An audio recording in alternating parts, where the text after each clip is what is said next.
L'alginate est un matériau de moulage souple à haute fidélité d'empreinte, ne nécessitant pas de protection particulière d'emploi. Il se présente sous la forme d'une poudre qui, en la mélangeant à de l'eau, va se transformer en quelques minutes en un moule souple et légèrement élastique.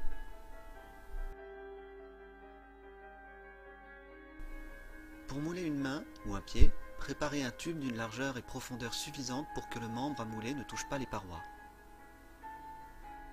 En mélangeant une part d'alginate pour une part d'eau en volume, on obtient un mélange liquide permettant de couler l'alginate dans un récipient et mouler ainsi par exemple un pied ou une main.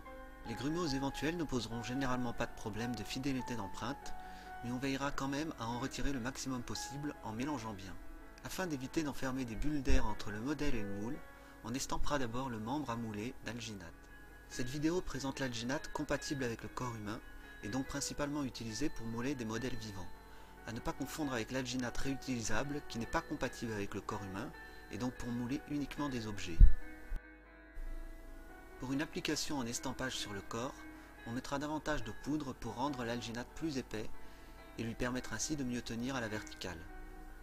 On pourra ensuite recouvrir la chape en alginate d'une chape rigide en bande plâtrée afin de soutenir la chape en alginate lors du tirage.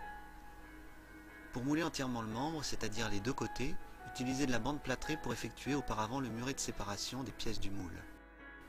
On peut démouler l'alginate au bout de 10 minutes. Commencez en décollant du membre le haut du moule, puis retirez le membre délicatement en laissant entrer de l'air dans le moule pour éviter un effet ventouse qui risquerait de déchirer le moule.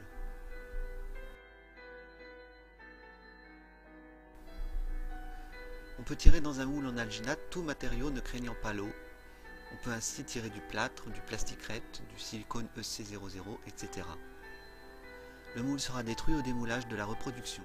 Toutefois, si on a fait un tirage en silicone ou un moule en plusieurs parties, on pourra démouler la reproduction sans casser le moule et faire ainsi d'autres tirages.